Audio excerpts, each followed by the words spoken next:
The night in Coruscant shone with the lights of millions of windows and vehicles cutting through the sky of the galactic capital. Anakin Skywalker walked beside Obi-Wan Kenobi through the busy streets of the entertainment district, still wearing his Jedi robes, but with an unusual smile on his face. The mission to rescue Chancellor Palpatine had been an absolute success, and the young Jedi Knight felt a contagious energy running through his veins. He knew that part of this euphoria came from other news he kept secret and that made his heart race with each thought. Obi-Wan observed his former Padawan with a mixture of curiosity and concern, noticing there was something different in his behavior. The war against the Separatists continued, but that night, Anakin seemed determined to forget all problems. They stopped in front of a discreet establishment, with soft lights emanating from its windows and the muffled sound of music and conversations coming from inside. Anakin pointed to the entrance with a broad gesture, turning to Obi-Wan with that confident smile that so characterized the young Jedi. Obi-Wan crossed his arms and raised an eyebrow, assuming his master posture that Anakin knew so well. The place was not exactly the type of environment a Jedi would frequent, especially not in times of war. But Anakin was insistent, with that gleam in his eyes that indicated he would not accept no for an answer.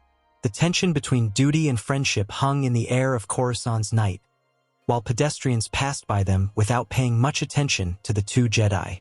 "Master, we need to celebrate today's victory. We saved the Supreme Chancellor, defeated Dooku and destroyed the flagship," said Anakin, his voice charged with genuine enthusiasm. Obi-Wan sighed, scratching his beard in a thoughtful gesture that Anakin recognized as a sign of hesitation. "Anakin, you know very well that this is not appropriate behavior for a Jedi. We should maintain serenity and detachment, not celebrate in public establishments like common soldiers," Obi-Wan responded, although his tone was not as firm as his words suggested. Anakin took a step closer, placing his hand on the master's shoulder with familiarity. "Just one drink, master. A single drink to mark this day. Not even you can deny we deserve a moment of relaxation after everything we've faced. We faced death and won together, as we always do." Obi-Wan's resistance began to visibly weaken before the former Padawan's insistence. After a few more moments of persuasion, Obi-Wan finally gave in with a resigned sigh and a small smile at the corner of his lips. They entered the establishment, which revealed itself to be a quiet place, frequented by Republic officers, pilots, and some upper-middle-class civilians. The decoration was modest but comfortable, with tables strategically scattered and a counter at the back where a droid bartender served drinks with mechanical efficiency. Anakin led Obi-Wan to a table in a more reserved corner, away from the curious looks that two Jedi would naturally attract in any environment. The ambient sound was pleasant, soft galactic jazz music that didn't prevent conversation but created a more relaxed atmosphere than the austere corridors of the Jedi Temple. Obi-Wan settled into the chair with some initial stiffness, clearly out of his element, but Anakin was already completely at ease, waving to the droid bartender with familiarity. The drinks arrived quickly on polished trays, and Anakin wasted no time in beginning to consume his with an enthusiasm that surprised and worried Obi-Wan.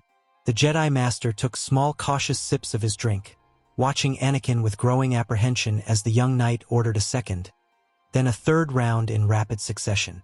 The conversation between them flowed naturally at first, recalling tense moments from that day's battle, the risky maneuvers Anakin had executed, the tactical decisions Obi-Wan had made. But Obi-Wan noticed that Anakin was becoming increasingly expansive, laughing too loudly, making exaggerated gestures and losing that characteristic Jedi restraint. There was something in his behavior that went far beyond simple celebration of a military victory, an effervescent joy that seemed to spring from some deep and secret source. Anakin's eyes shone with a genuine and almost feverish happiness that Obi-Wan hadn't seen in a long time. "You're drinking too fast, Anakin. Remember that even we Jedi are affected by alcohol if we're not careful," Obi-Wan warned gently, although he knew his words probably wouldn't have much effect at that moment. Anakin laughed loudly, a genuine and carefree sound that echoed across the table and attracted some curious looks from nearby tables. "Master, you need to relax more. Always so serious.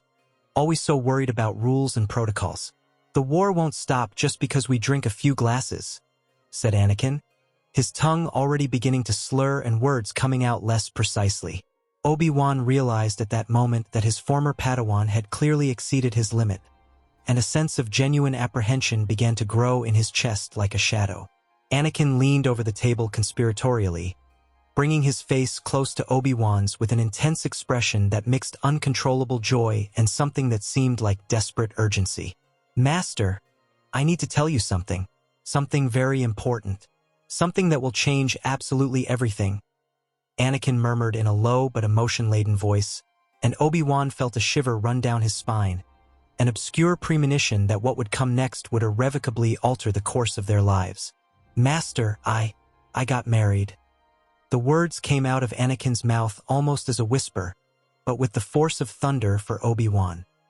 The Jedi Master blinked several times, processing the information, hoping it was just the alcohol talking or some kind of bad joke. But the expression on Anakin's face was completely serious, despite the drunkenness, and his eyes shone with a mixture of fear and happiness. "I married Padme, Senator Padme Amidala, 3 years ago, right after the Battle of Geonosis," Anakin continued, the words now coming out in a faster flow, as if a dam had broken. Obi-Wan remained completely still, his face a mask of shock as he tried to comprehend the magnitude of what he was hearing. The music in the establishment continued playing, people around continued their conversations, but for Obi-Wan, the world had stopped at that exact moment. "And there's more, Master.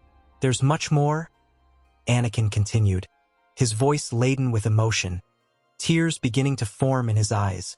He gripped Obi-Wan's wrist tightly, as if he needed an anchor point in reality.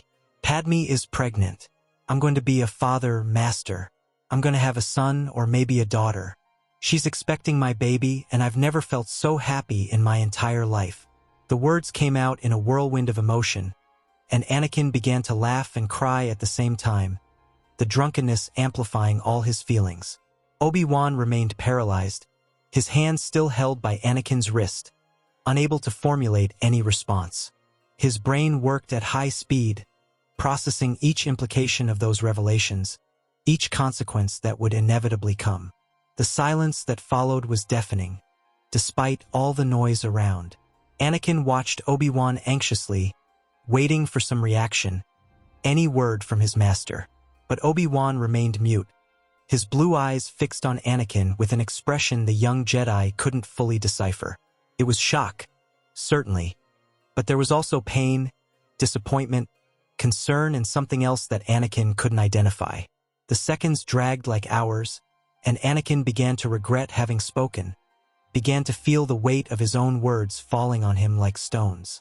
The establishment around them continued its normal routine, oblivious to the silent drama unfolding in that corner, oblivious to the fact that one of the Jedi Order's greatest secrets had just been revealed at a bar table in Coruscant. Finally, Obi-Wan withdrew his wrist from Anakin's grip with a slow and deliberate movement. He placed both hands on the table, leaning slightly forward, his eyes still fixed on Anakin's face. When he finally spoke, his voice was low, controlled, but there was a tension in it that Anakin had rarely heard before. "Anakin, do you understand what you just told me? Do you understand the gravity of this?" Obi-Wan asked, each word measured and weighed. Anakin nodded, although the drunkenness still prevented him from fully perceiving all ramifications. "They're going to expel you from the Order, Anakin. When the Council finds out, and they will find out eventually, especially now that there's a child involved, they'll have no choice but to expel you. You violated one of the most fundamental Jedi vows."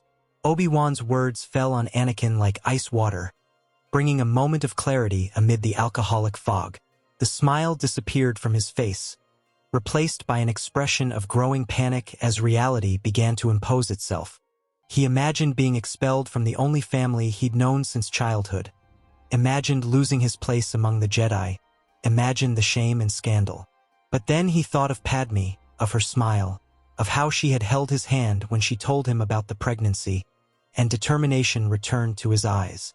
"I know, Master, I know all of this, but I love Padme, and she loves me, and we're going to have a child. That's more important to me than anything," said Anakin, his voice recovering part of its firmness despite the effect of alcohol. Obi-Wan closed his eyes for a moment, clearly struggling with his own emotions, before looking at Anakin again with a softer, almost paternal expression, but still laden with deep concern. The days following that night of confessions passed like a tense fog for Anakin Skywalker.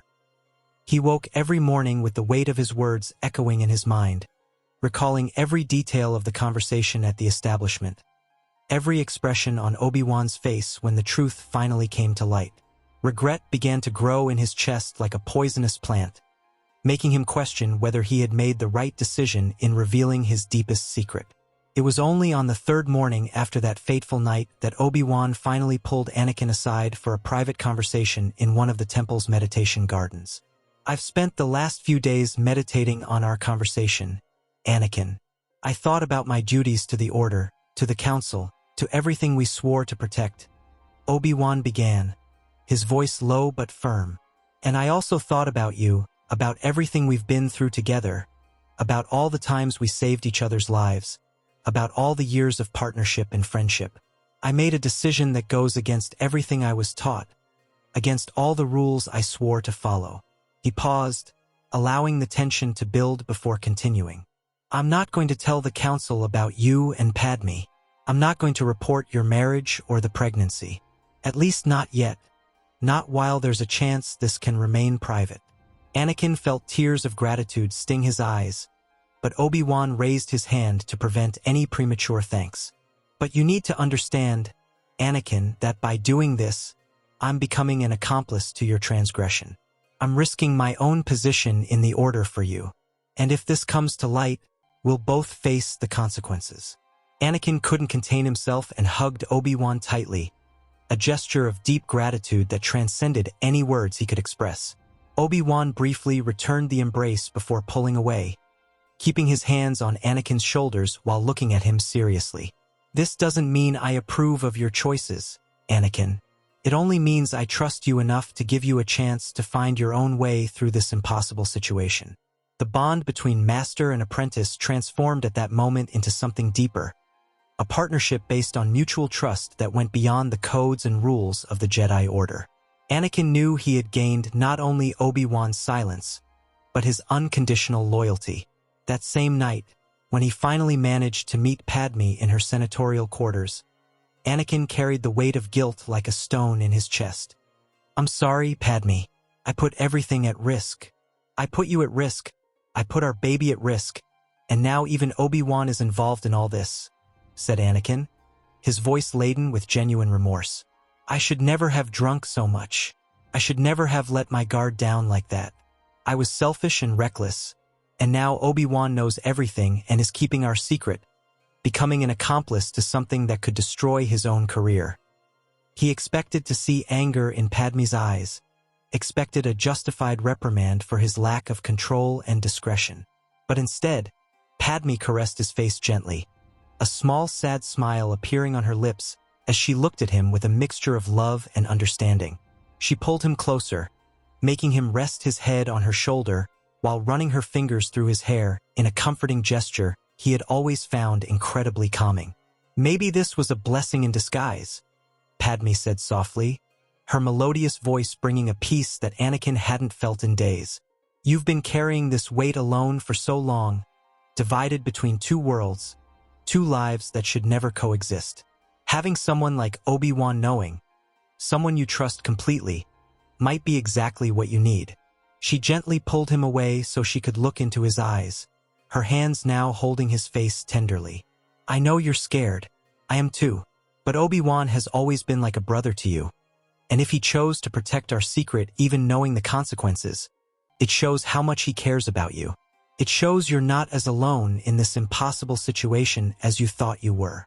Anakin felt the tears finally escape, rolling down his cheeks as he absorbed Padme's comforting words, allowing himself to believe that maybe, just maybe, everything could work out in the end.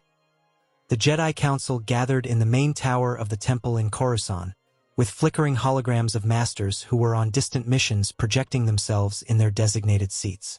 "Decided it is.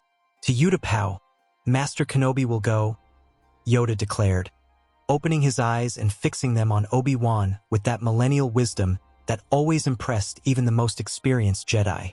Obi-Wan bowed his head in respectful acceptance of the mission, his posture rigid and professional as always. But Anakin felt a pang of disappointment pierce his chest, a feeling of exclusion that he tried to suppress, but which must have leaked through the Force. He had hoped to be chosen, especially considering all the recent victories he had achieved. Mace Windu observed Anakin with that characteristic impassive expression, clearly perceiving the young knight's frustration but showing no sympathy. Ki-Adi-Mundi discussed tactical details through the hologram, his voice distorted by the transmission, while Plo Koon remained in observant silence. The meeting seemed to be heading toward its end when Obi-Wan did something completely unexpected. "Masters, if you'll permit me, I would like to suggest that Anakin accompany me on this mission," said Obi-Wan, his calm but firm voice echoing through the council chamber. The silence that followed was absolute, all eyes turning to Obi-Wan with surprise ranging from slight to extreme. Anakin looked at his former master with wide eyes, unable to hide the shock and gratitude he felt at that moment. Mace Windu frowned, clearly preparing to object, but Obi-Wan continued before he could be interrupted. "Anakin has demonstrated exceptional tactical abilities, and his presence could be crucial to ensuring the mission's success. Grievous is a formidable adversary, and having two experienced Jedi would significantly increase our chances." Yoda observed the exchange with renewed interest, his eyes moving between Obi-Wan and Anakin, as if reading layers of meaning that others couldn't perceive. The tension in the room was almost physical, each council member processing the unexpected request. After several minutes of silent deliberation, Yoda struck his staff on the floor with a definitive sound that echoed through the chamber. "Agree with this, the council does. Together to Utapau, Master Kenobi and Knight Skywalker will go. Careful you must be. Underestimate Grievous, we must not."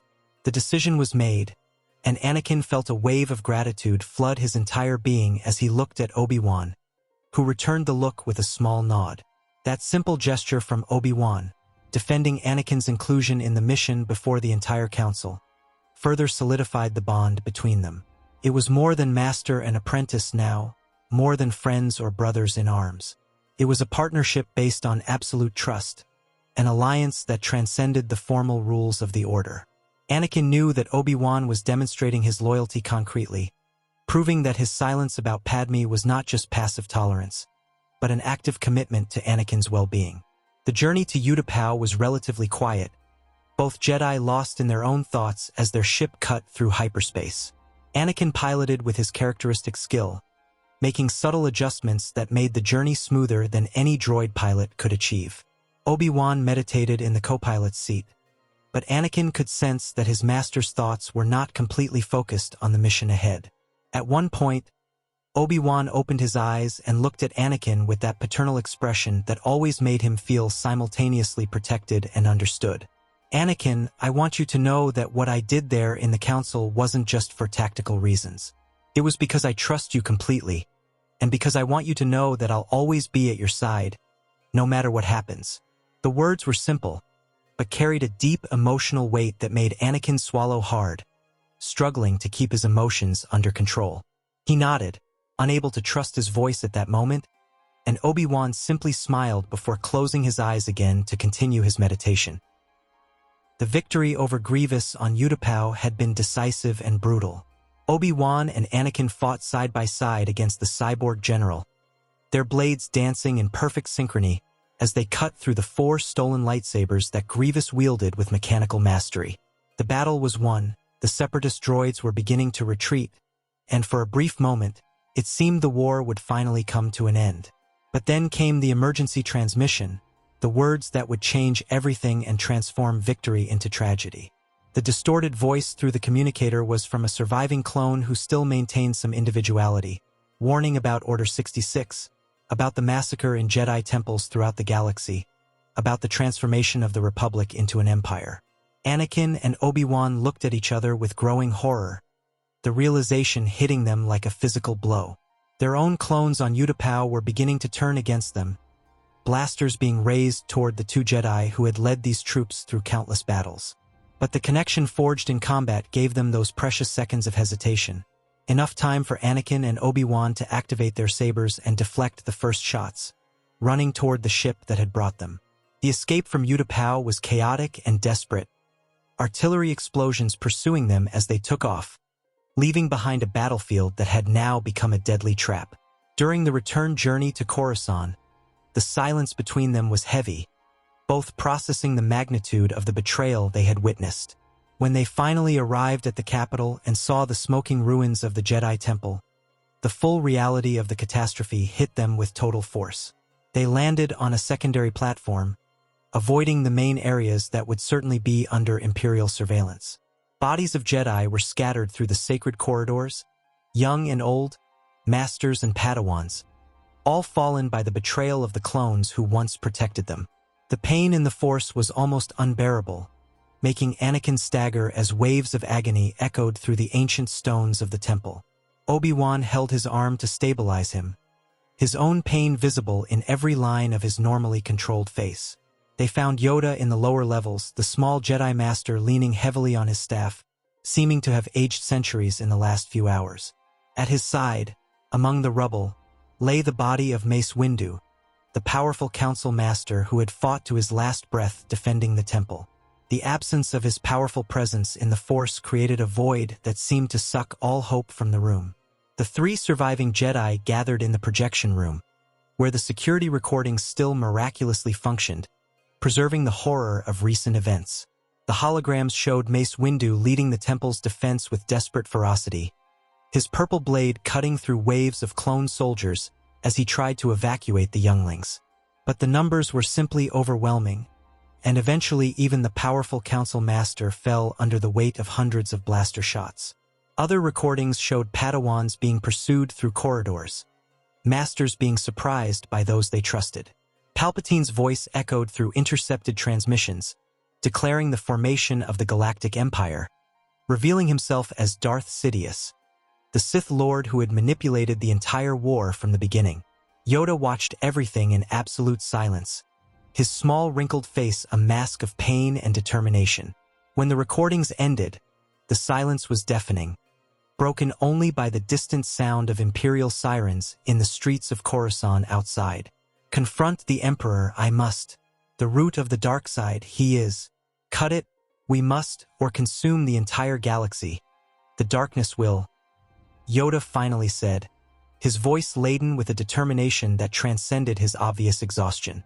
Anakin stepped forward immediately, his mind already working on tactical possibilities. Master Yoda, let me help. Palpatine will receive me. He's been cultivating me for years, always offering private advice, always showing personal interest in my progress. He won't suspect if I appear asking for guidance about these chaotic events. The idea was risky but made strategic sense. Obi-Wan looked at Anakin with immediate concern, but also with reluctant understanding. The trust between them, forged and strengthened in the last weeks since that drunken confession, made it possible to consider plans that would have been unthinkable before. Yoda studied Anakin for a long moment, his ancient eyes penetrating beyond the surface, reading intentions and determination through the Force. Wisdom in these words there is, but careful we must be. Underestimate the power of the dark side. Fatal it would be. Yoda responded slowly, his staff striking the floor as he pondered. Then his eyes lit up with a tactical idea.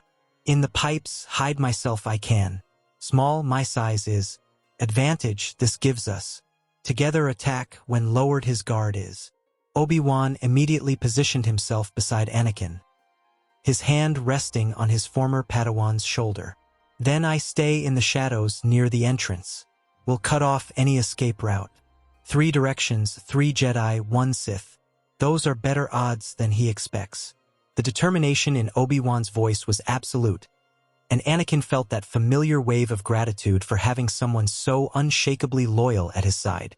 The plan took shape quickly, each understanding their role in the deadly trap. They would prepare for the man who had destroyed everything they knew. The journey to the Senate building was tense, each shadow potentially hiding Imperial patrols, each corner a possible trap. But the Force guided them through secondary routes, rarely used maintenance corridors, areas that the new Imperial occupants had not yet completely mapped. Yoda separated first, his small form disappearing into a ventilation opening with surprising agility, his presence in the Force immediately becoming tenuous and almost imperceptible. Obi-Wan merged with the architectural shadows near the Emperor's chamber, his breathing controlled, his saber ready but not yet ignited. Anakin smoothed his Jedi robes, assuming an expression of confusion and concern, and announced his presence to the royal guards flanking the massive entrance. As predicted, Palpatine ordered them to let him in immediately, his voice echoing through the communicator with that paternal familiarity that Anakin now recognized as pure manipulation. The young Jedi crossed the threshold, feeling the weight of the moment, knowing that the next few minutes would determine the fate of trillions. The Emperor's chamber was ornamented with Sith power symbols now openly displayed, all pretense of Republican modesty abandoned. Palpatine was near the panoramic windows, his hooded figure observing Coruscant stretching to the horizon. He turned with that familiar smile, that expression that had so often offered apparently well-intentioned advice. "Ah, young Skywalker, I was expecting you. Recent events must have been terribly confusing. Come, let me explain how the galaxy will finally achieve true peace under strong leadership." Anakin advanced slowly, each step measured, sensing Yoda above in the pipes and Obi-Wan in the outer shadows. Closer, just a little more. His heart pounded, but his expression remained carefully neutral, vulnerable, seeking guidance from an authority figure. Palpatine continued speaking, weaving his web of seductive words about order, security, and the failure of the Jedi. And then Anakin felt through the Force, Yoda signaling ideal position, and everything exploded in coordinated violence. Yoda burst from the pipes like green lightning, his saber already cutting through the air toward the Emperor. Anakin activated his blue blade instantly, attacking from the front. Obi-Wan materialized from the entrance, his own blade singing to life, surrounding Palpatine in a deadly triangle. The Sith Lord reacted with superhuman speed, rays of dark energy exploding from his hands in all directions, but the surprise of the coordinated attack had worked. The battle that followed was apocalyptic, sabers cutting through air charged with the power of the Force, ancient furniture vaporizing under uncontrolled energy. Yoda moved with centuries of experience translated into each impossible strike. Anakin exploited every opening with ferocious gemso. Together, they were an unstoppable storm. Palpatine screamed rage, surprise, fear for the first time. Obi-Wan cut off his right hand. Yoda pierced his chest. Anakin decapitated him. The body fell. Absolute silence descended upon the destroyed chamber, only the heavy breaths of the three Jedi breaking the quiet. It was done. The Emperor was dead. In the chaotic days that followed, Anakin ran to Padme, finding her safe but terrified. He embraced her with desperate force, feeling their unborn children through the Force, promising eternal protection. Obi-Wan and Yoda worked tirelessly gathering surviving Jedi scattered throughout the galaxy, those few who escaped Order 66. Together, the three began to rebuild the Order on renewed foundations. It was during a meeting of the new Provisional Council that Yoda revealed he knew about Anakin's marriage. But instead of expulsion came understanding. Discovered many failures of the old order I have. Too rigid we were. Changes necessary they are. An example you too are. Reforms were implemented, recognizing that love was not weakness. Ahsoka returned upon learning of the changes, being received with honors. Padme gave birth to healthy Luke and Leia, with Obi-Wan and Yoda present as family. The friendship between Anakin and Obi-Wan became legendary in the following decades, told in rebuilt Jedi academies. A brilliant example of how trust and loyalty could overcome absolute darkness.